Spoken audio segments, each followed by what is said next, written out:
Le bien-être universel, c'est vivre pour les autres.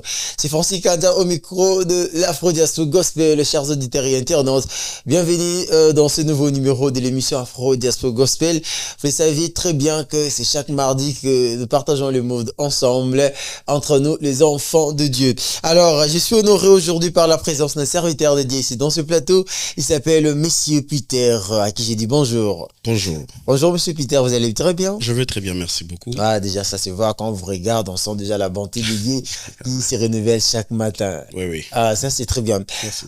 Soyez le bienvenu à la fois de ce gospel. Je sais que c'est pour vous la toute première fois. C'est ma première fois de venir ici. Ça, c'est très bien. Alors, pour ceux qui vous découvrent pour la toute première fois, Monsieur Peter, qui est Monsieur Peter, qui est aujourd'hui présent au micro de l'Afro-Diaspora? Merci beaucoup, Monsieur Peter, c'est un pasteur. Monsieur Peter, c'est un adorateur. Monsieur Peter, c'est un président du groupe HPE Musique, qui est un ministère d'adoration.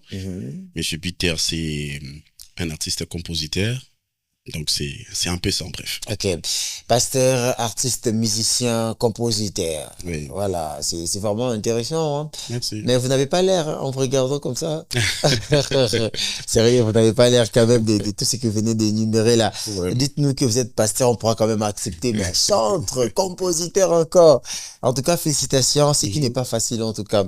Et alors, cher pasteur, également, nous aimerions savoir en fait comment vous avez découvert votre appel dans le ministère et depuis quand l'évolution dans la musique gospel aussi. Merci beaucoup. J'ai découvert mon appel dans le ministère, c'est depuis 2006, si je peux le dire. J'étais encore un enfant à cette époque, alors j'ai reçu des visions. Je voyais des visions, le Seigneur me parlait de ça, me parlait que je serais un grand serviteur de Dieu. Alors en tant qu'enfant, on ne comprend pas ça. J'ai ignoré certaines choses, alors plus je grandissais, plus j'avais des visions qui revenaient à chaque fois. Mais arrivé en 2010, j'ai commencé à servir l'Éternel à l'église Chapelle des Vainqueurs. C'est là-bas que j'ai commencé. Alors, j'ai entendu des gens venir me dire que voilà, tu seras pasteur, tu seras un grand homme de Dieu, tu vas beaucoup servir l'Éternel. Mais moi, j'en doutais en fait. Okay. Je ne voulais même pas prendre cette responsabilité parce que c'est une responsabilité pas facile à prendre. Alors, il est arrivé en 2024, tellement que j'ai douté de ça, le Seigneur m'a parlé dans une vision. Il voulait de moi, il voulait que je puisse travailler en tant que berger de ces troupeaux, travailler en tant que pasteur. Et je sais pas si je peux parler de cette vision, comment est-ce que je l'ai reçue. Bon, en fait, c'est comme si j'ai dormi, mais je ne dormais pas. J'étais dans une moto, je partais quelque part. Arrivé à la destination, je suis entré dans une avenue. Et il y avait plusieurs églises. Je suis arrivé dans l'une d'elles. Je suis entré dans le bureau. On m'a présenté un pasteur qui m'attendait pour me consacrer. Ce pasteur me pose la question, mais pourquoi tu as traîné? Pourquoi tu as pris beaucoup de temps pour venir? Parce qu'on t'attendait depuis longtemps. Après, j'avais compris que cette question était liée à le fait que j'avais pris beaucoup de temps pour répondre à cet appel. C'était vraiment très clair à comprendre. Vraiment. Alors, je lui ai dit non, je venais, j'étais sur la moto, je venais quand même. Je suis là d'ailleurs. Il m'a dit, ok, d'accord, tu vas te prosterner, on va te oindre et puis te consacrer pasteur. Je me suis prosterné tout gentiment, sans résistance. On m'a consacré pasteur et puis on m'a dit bon d'accord, c'est maintenant l'église là où tu vas faire ta mission. Je dis bon d'accord, merci. J'étais dans le bureau, je suis allé maintenant là où il y a l'auditorium. C'est là que je remarque sur le mur il y avait le logo de mon église Chapelle des Vainqueurs. Et j'ai compris à travers de ce logo que le Seigneur voulait me dire que pour que je lui serve en tant que pasteur, je dois le faire à l'église Chapelle des Vainqueurs. Je dois suivre la vision de celui qui est devant moi, l'évêque David Oyedepo. Okay. Alors ça c'est très bien. Alors nous aimerions également savoir quels sont les défis que vous avez à relever pendant votre parcours avec le Seigneur. Bon, déjà en 2010, quand j'ai commencé à servir le Seigneur, j'étais avec des amis dans la classe dans l'école des dimanches, voilà, l'écodim. C'est là que j'ai commencé à servir. Alors, c'était pas déjà facile pour s'adapter à une nouvelle vie. Imaginez, vous n'étiez pas né de nouveau, vous n'étiez pas dans une chorale, vous n'étiez pas devant les gens avec le micro pour chanter. C'était compliqué pour moi pour le faire. Alors, il s'est fait qu'en 2015, je commençais à... Non, pas en 2015, excusez-moi, en 2013, je commençais à prendre des responsabilités. Je commençais à faire ce que les autres aussi faisaient dans le service. Et ce que j'avais aimé à cette période-là, j'avais un leader au fait qui croyait en moi, qui m'a donné toujours des responsabilités, qui voulait que je sois toujours devant avec les gens. Mais le problème, c'était quand on vous donne cette responsabilité, comment le faire? Comment vous allez le faire? C'était ça, en fait, ce qui était difficile. Et aussi, le problème était, quand on vous donne cette responsabilité, est-ce que les gens vont accepter d'aller avec vous? Les gens vont accepter de le faire avec vous. C'était ça, en fait, le défi. Mais par la grâce de Dieu, quand vous avez la grâce, cette grâce va compléter le vide. Et la grâce de Dieu a complété le vide en moi. J'ai pu conduire les frères et sœurs avec qui on partageait la même direction. Et c'est arrivé en 2015 que je commençais avec le ministère d'adoration. J'étais avec des amis, on était à 4. Alors, la vision a été donnée par l'un de nous, parce que je ne suis pas le président fondateur de ces ministères, mais nous étions en 4 comme des fondateurs. Alors, quand la vision est venue en 2015, je me rappelle, c'était le 23 février, on a débuté le ministère HPE Musique, qui existe jusqu'à présent. Alors, il n'y avait pas de leaders. On était tous là comme des frères, nous tous on dirigeait, mais il n'y avait pas vraiment une vision claire à suivre, une marche claire à suivre.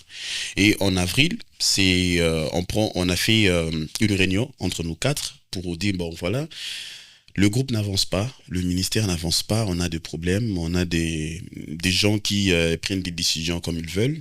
Alors on doit trouver un leader, quelqu'un qui va nous conduire, qui va porter sur lui toutes les charges de ces ministères. Alors j'ai présenté ma main. J'étais le seul, par la grâce de Dieu. Les 2 autres, ils ont accepté, mais l'un était un peu contre. Il a dit, lui n'est pas encore convaincu. J'ai répondu à mes frères, j'ai dit, on va lui laisser prendre son temps. Le jour où il sera convaincu, on va revenir pour discuter à propos de ces sujets. Et c'est au mois de juin que le Seigneur lui a parlé pour lui dire que non, j'étais vraiment la personne qu'il avait choisie pour conduire ses ministères. Quand on a commencé, quand il a accepté, on m'a choisi définitivement comme leader de ces ministères. Je devais diriger le ministère. Alors la mission a commencé. C'était pas facile, c'était compliqué. Et aussi à cette époque, regardez, vous venez de la classe, ou soit de l'école de dimanche, vous n'avez pas vraiment... vous n'avez pas été formé en fait pour prendre des grandes responsabilités, parce que là il faut sortir, il faut aller chanter dans des églises, il faut aller répondre dans des invitations, on va vous poser des questions partout, tout ça. Comment est-ce que vous faites pour diriger un si grand ministère? Alors ce que je fais, je m'étais concentré dans la prière. Je parlais avec Dieu, je lisais la Bible, je lisais des livres, tout ça. Et voilà, le Seigneur m'a aidé petit à petit pour prendre vraiment la charge de ces ministères-là. Et voilà, depuis lors jusqu'à présent, en tout cas, tout va très bien. Ça c'est très bien, en tout cas, tout va bien jusqu'à. Alors, cette fois-ci, on va essayer de parler un peu concernant votre carrière musicale. Pensez-vous que la carrière musicale et puis votre vie de pasteur, cela est dissocié? Non, c'est presque la même chose. C'est presque la même chose. Oui. Donc, être pasteur, puis chanteur, donc on peut toutefois le fusionner ensemble. Oui. Et alors, comment vous gérez le fait que vous êtes pasteur et puis chanteur en même temps? Parce qu'aujourd'hui, ce qui est sûr, on le dit d'ailleurs, c'est vous les pasteurs qui nous apprennent, c'est là, oh non, être chanteur n'est pas facile, les chanteurs ne se convertissent pas facilement dans des églises. Mais aujourd'hui, vraiment, ça tombe bien, vous êtes chanteur et puis vous êtes directement pasteur.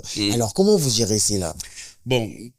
Déjà, avant de devenir pasteur, j'étais chanteur. Parce que pasteur, je suis devenu, je le suis depuis 2024. Depuis 2024.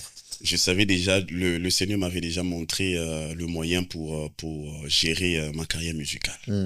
En 2024, quand je suis devenu pasteur, je vais vous donner une petite image. C'est que dans mon église, nous avons une chorale. La chorale s'est mise de l'autre côté, le pasteur aussi de l'autre côté. Alors, quand je suis devenu pasteur, il fallait que je puisse gérer les deux. Donc, déjà dans mon église, on m'a dit, en tant que pasteur, tu ne peux pas t'asseoir là où se trouve la chorale. Il faut s'asseoir chez les pasteurs. Entre-temps, je n'ai pas renoncé dans le chant. Je continue à chanter, mais maintenant, il fallait, à chaque fois que je serai programmé pour chanter, je dois venir au culte. Je me mets là où se trouvent des pasteurs. Quand ça sera le moment, je quitte là-bas pour aller chanter. Vous voyez un peu. Pas facile aussi, pas facile dans le sens de... Vous avez la charge pastorale, vous devez vous présenter dans des répétitions.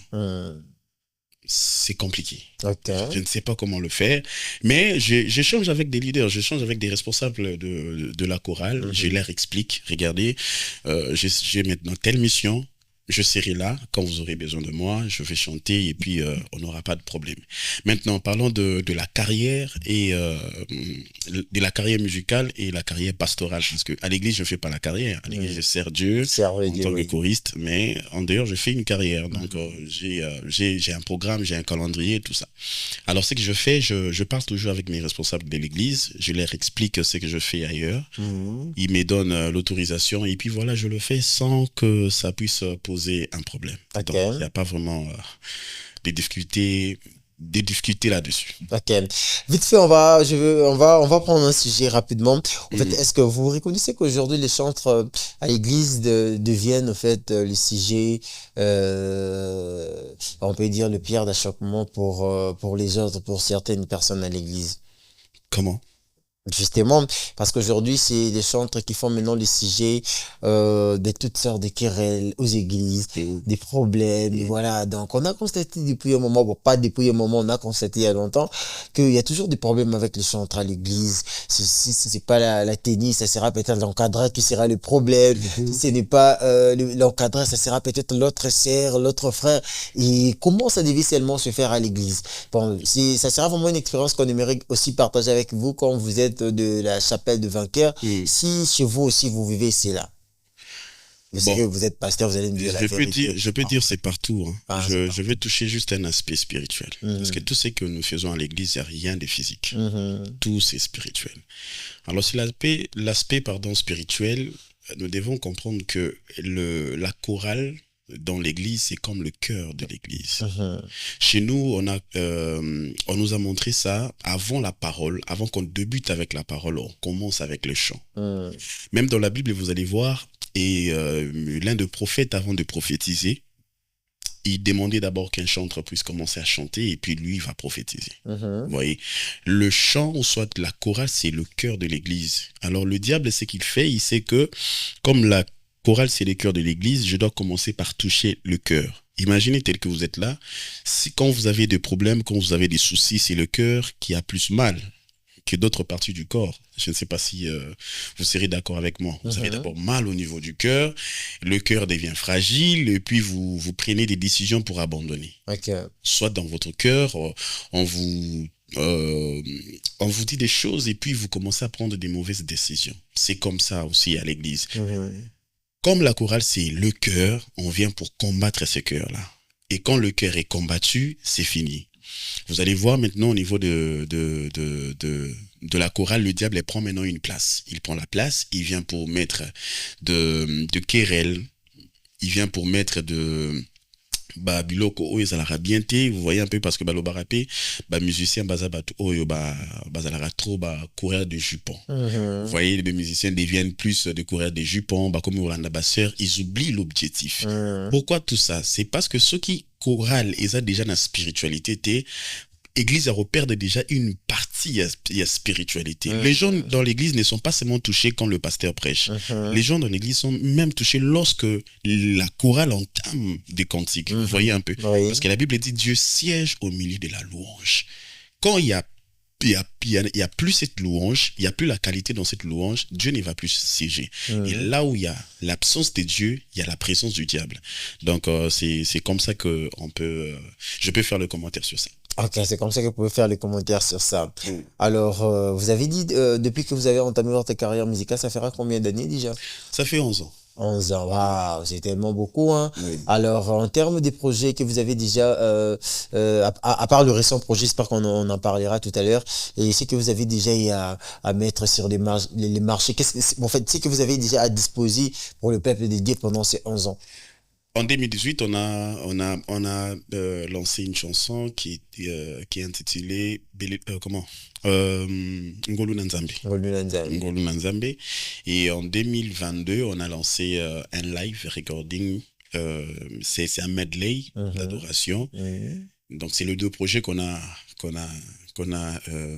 publiés depuis Jusque-là. tous ces 11 ans. Ok. Oui. En attendant la voix de Dieu, disons. Bon, pas Parce que, maintenant la voix de Dieu, c'est le moi, mais aussi on a rencontré des difficultés. Hein. Il y a beaucoup de difficultés, en tout cas. Il y a beaucoup de réalités quand on sert Dieu dans le chant. ok. Mhm. Alors nous, on s'attendait peut-être à un album, à un single, au concert, où ça Oui, viendra. voilà, on a fait 2 concerts en Mhm. 2016 et 2018. Ok. Oui. Ça, c'est très bien. Alors, pour vous, vous ne pensez pas que, en fait, gérer une équipe, vous avez dit c'est HPO Music. HPE Musique, HPE Musique qui a été battu par 4 personnes et ensuite on vous a mis à la tête. Vous pensez pas que c'est un danger dans l'avenir, quelque chose que vous n'avez pas battu et après on vous a quand même mis à la tête? Ce n'est pas un danger si c'est Dieu qui le veut. Est-ce que les 4 personnes avec qui vous avez battu sont toujours là? Nous sommes restés à 2.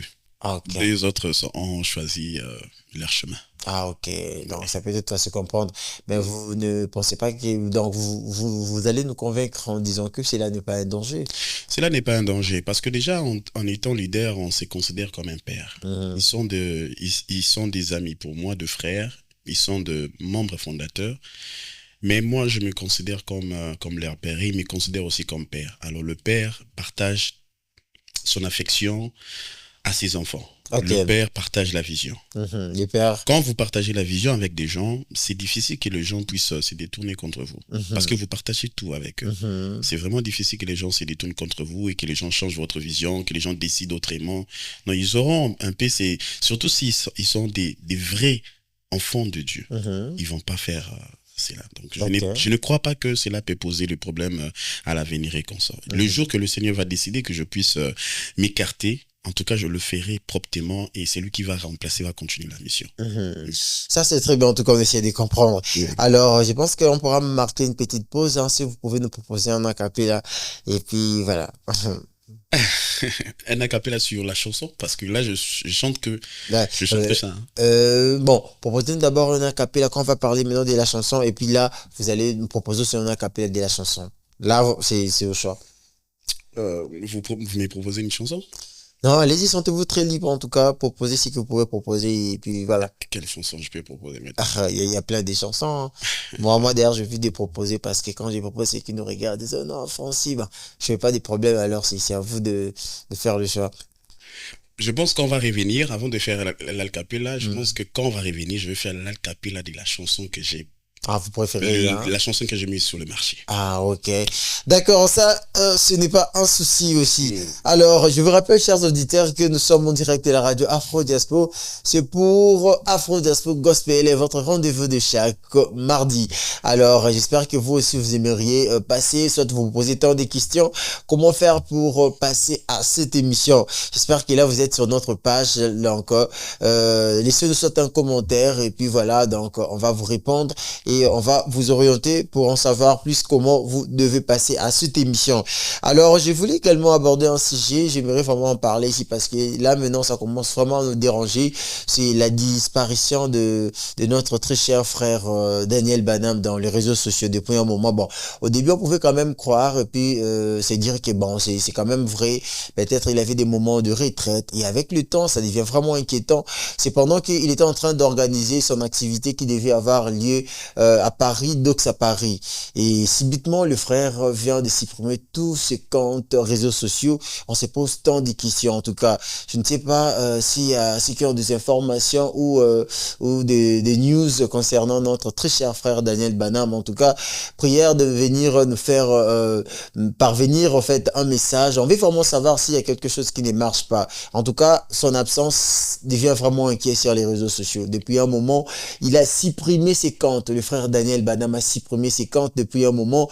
Il n'est plus actif sur les réseaux sociaux. On veut également savoir pourquoi et qu'est-ce qui ne va pas avec notre très cher frère Daniel Banam. En tout cas, on se pose tant de questions depuis qu'il a supprimé ses comptes réseaux sociaux. En tout cas, voilà, on aimerait bel et bien en savoir plus, frère Daniel Banam, de là où tu es. En tout cas, nous sommes ensemble et du cœur avec toi. Que le Seigneur te fortifie. D'ailleurs, vu qu'on ne sait pas qu'est-ce que vous traversez en vrai, mais nous prions vraiment que le Seigneur vous fortifie. Alors, on continue avec Pasteur Peter. Alors, Pasteur Peter, vous venez de sortir une nouvelle chanson récemment ici, et on peut en parler? Oui, Dites-nous. oui, on peut en parler. Je viens de faire sortir une chanson, Belela Yesu, qui est déjà sur les réseaux sociaux, sur toutes les plateformes de téléchargement. Et donc, voilà. Ok. C'est depuis quand ça sorti? C'est depuis le 2 avril. 2 avril. Mais il est déjà disponible. Oui. Et aussi, c'est juste un audio ou le clip aussi? Audio et clip. Ah, ok. Donc, c'est déjà disponible C'est depuis déjà le 2 avril. disponible. Ça passe déjà partout dans des plateformes, en Oui, tout oui. cas. Et pourquoi seulement Belela Yesu? Aujourd'hui, les titres gospel deviennent compliqués, hein.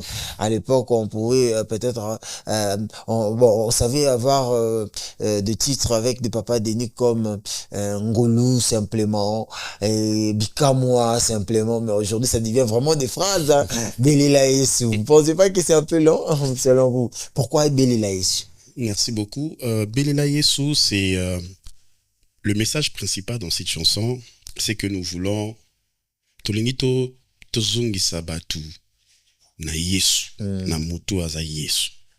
Batu ba ndima que Yesu azali solution au batu bakoza na moposa, la seule solution.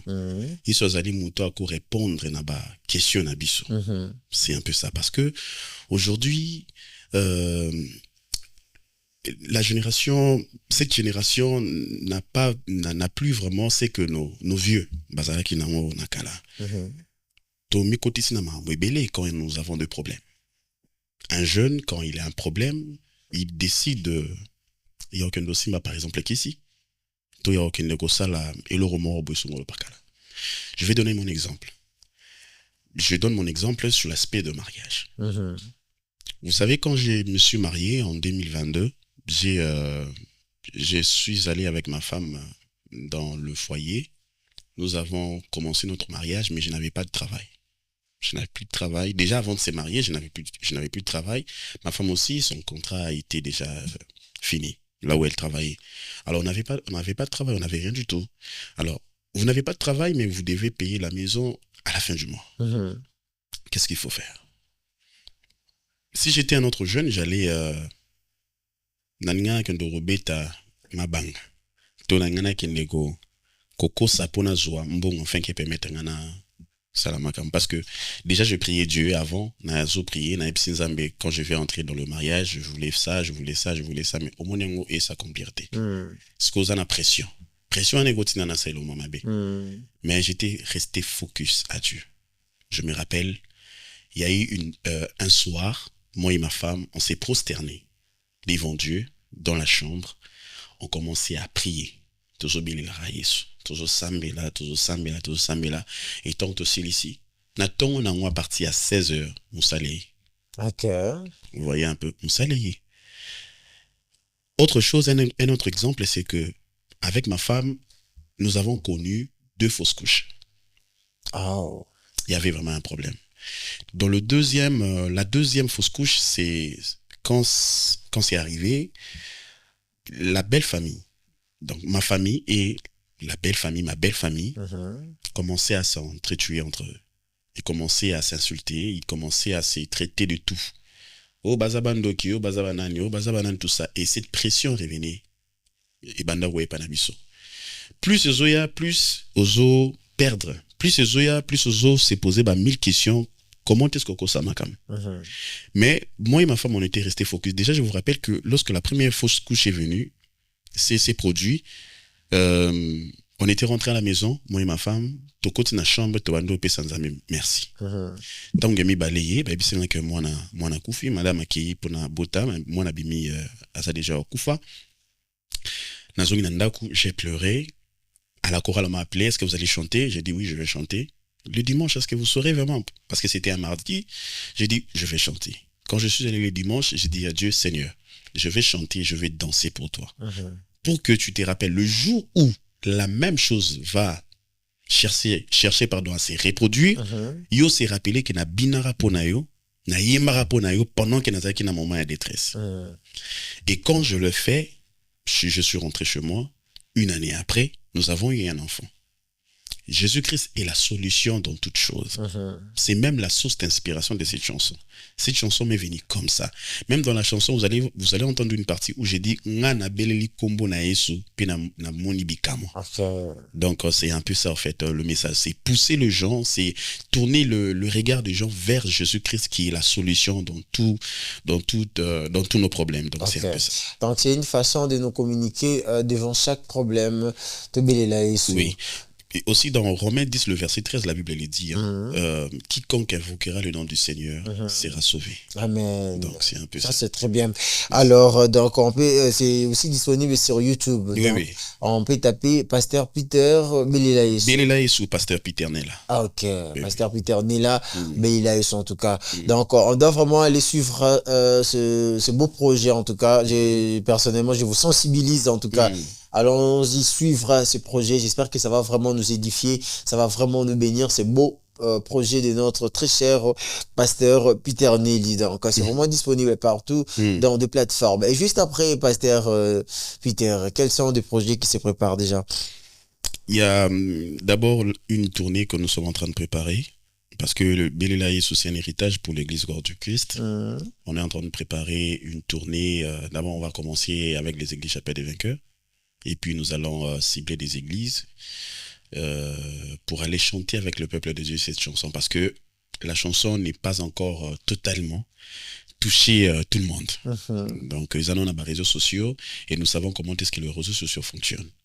Alors pour ne pas rester là, il faut se déplacer. Même Jésus-Christ s'est déplacé, donc nous on doit le faire. On a un projet tournée Belela Yesu qui va débuter au mois de juin. Ça va nous prendre 2 mois. On fait avec les églises Chapelle des Vainqueurs. Et puis après, nous allons aller dans d'autres églises. Après ça, après cette tournée, nous allons lancer 2 projets au mois de septembre. Ce sont des chansons gospel et des chansons que nous croyons que ça va bénir le peuple de Dieu. Et en plus, on va travailler ça en collaboration, mais je réserve le nom de... Je vous cache le nom de personnes avec qui nous allons travailler. Ça c'est très bien en tout cas, il n'y a pas de problème. Alors, cher pasteur Peter, pendant que nous serons en train de chuter, alors vous pouvez nous faire un acapella et on va se séparer juste après. Ok, je vais faire l'acapella de la chanson Belela Yesu, parce que je me réserve de tout au fait. Ok. Losambo nde makasi ya basantu. Losambo nde monduki ya balongi. Losambo nde kisi ya babeli. Losambo nde mopanga balongi. Na kati ya losambo moto mbongo azalaka te. Na losambo ata mobola azalaka te. Yo kaka belela Yesu. Ye moyoki na losambo. Losambo ekufaka te. Ata eumeli akosala. Belela Yesu. Ye moyoki na losambo. Belela Yesu. Ye moyoki na losambo. Losambo ekufaka te. Ata eumeli akosala. Bato bakoki kokufa iyalele. Kasi losambo ekufaka te. Bato bakoki kokufa Kasi losambo ekufaka te. Oh là là, bato bakoki kokufa, mais le sambo ekufaka te. Tant maïla bato suki, le sambo nezara vraiment mopanga. Ça c'est très bien en tout cas, une très belle composition en tout cas. Félicitations pour ce grand projet comme je le disais tout à l'heure ici. Merci. Alors Pasteur Peter, qu'est-ce qu'on peut retenir de votre passage d'aujourd'hui en un mot? Ce qu'on doit retenir, c'est que le pasteur Peter était ici pour vous parler de cette chanson Belela Yesu qui est en train de bénir plusieurs personnes. Imaginez même le dimanche, j'ai reçu un message d'un frère. C'est un berger d'un ministère. Il m'a dit il n'était pas allé à l'église. Alors pendant qu'il était à la maison, il cherchait comment entrer dans la présence de Dieu. Soudain, il a pensé à cette chanson. Il a mis cette chanson à partir du YouTube devant sa télé. Il commençait à écouter cette chanson en boucle. Et soudain, il a senti l'atmosphère changer dans la maison, il a commencé à prier, il a passé son culte dans la maison. Donc c'est vraiment une chanson spirituelle qui bénit le peuple de Dieu. Alors j'encourage vraiment à tout le monde à nabana nzambe nyonso ba vraiment ko kanzembo oyo ba yo kangote lokole lo mususu to ba yo kangote comme si on est venu faire quelque chose ou soit tozara bajen tuika koyemba non ba yo kango comme une chanson qui peut apporter un témoignage, parce que même si vous suivez le clip de la chanson, vous allez voir nous avons parlé d'un scénario. Ce scénario, c'est une femme qui avait fait 10 ans, mais il ne concevait pas, il n'avait pas d'enfant. Elle n'avait pas d'enfant. Alors le mari était devenu toxique, mais quand elle a reçu un livre, un livre qui est écrit et qui est mentionné, vous ne serez plus jamais stérile. Elle a lu, elle a commencé à prier, elle a prié et son mari est venu de la rejoindre. Et directement, des années après, cette femme comment on appelle ça, il tombe enceinte et puis a botipe moana. Donc 10 ans après, parce que nakata nzemboso ki balobi lo sambo ekufaka te ata ehumeli akosala. Donc ata 10 ans ata marambo sambela nzambe, 10 ans passés, 20 ans passés, sois seulement sûr que cette prière, le Seigneur va l'exaucer. Okay. C'est un peu ça. Amen. En tout cas, que Dieu soit vraiment glorifié. Ah, c'est très bien ce projet. Moi, j'apprécie beaucoup vraiment. Merci. En tout cas, j'espère que nous sommes bénis de votre présence ici chez nous, Pasteur Peter. En tout cas, j'espère que prochainement vous allez encore repasser ici et puis on va bénir les Seigneurs. Prochainement, quand vous allez revenir, s'il faut venir avec les instrumentistes. Hein. Okay. Comme ça, là, on va vraiment chanter pour les Seigneurs. Et Seigneur Jésus-Christ ne manquera pas à nous bénir abondamment. Alors, chers auditeurs, c'est par ici que nous serons en train de se séparer. Mais avant tout, je voulais oublier une chose. Vous êtes quand même attaché à une maison de production ou c'est une autoproduction de vous-même? Une autoproduction. Ah, mais alors pour ceux qui aimeraient peut-être travailler avec vous, vous soutenir, si vous pouvez partager également votre numéro. Bon, mon numéro c'est 082 021 24 89. Vous pouvez répondre s'il vous plaît. 082 021 24 89. Pour tous celui qui souhaitent nous contacter, pour nous soutenir, pour nous permettre à ce que ce que nous sommes en train de faire puisse aller très loin. Ça c'est très bien en tout cas, et je crois que c'est par ce même numéro que vous pouvez facilement contacter le frère, le pasteur Peter, donc pour des collaborations, des prestations et autres. En tout cas, n'hésitez pas de contacter notre très cher frère pasteur, oh là là, pasteur Peter Nelly. Je suis un peu curieux parce que vous avez parlé de frère Daniel Banham. Je ne vais pas entrer dans le sujet. Justement. Je suis un peu touché d'entendre qu'il a supprimé justement. Alors, c'est quelqu'un aussi qui nous inspire beaucoup. C'est quelqu'un qui bénit cette génération. Alors je prie, je ne sais pas ce qu'il traverse comme problème, mais de loin je prie pour lui, que le Seigneur l'aide à relever les défis au Yazokutana. Amen, amen. Ça c'est très bien en tout cas. Alors moi j'ai pensé qu'il faut les connaître même pas. Je le connais. Là, c'est vraiment un ami pour moi avec qui on a travaillé. On a fait beaucoup de choses ensemble et ça me rend vraiment inquiet de le voir dans cette situation. Alors, ça c'est très bien. J'espère que prochainement, je vais revenir avec des informations concernant Daniel Banham parce que c'est vraiment une question qui m'a été posée par plusieurs personnes. On va faire des enquêtes et puis voilà, savoir comment est-ce qu'on va le faire. Je salue tout le monde qui nous a suivis aujourd'hui. C'est la fin et c'est par ici qu'on doit se séparer. Alors, on se voit la semaine prochaine pour un nouveau numéro de l'Afro Diaspora Gospel. Portez-vous très bien. Au revoir.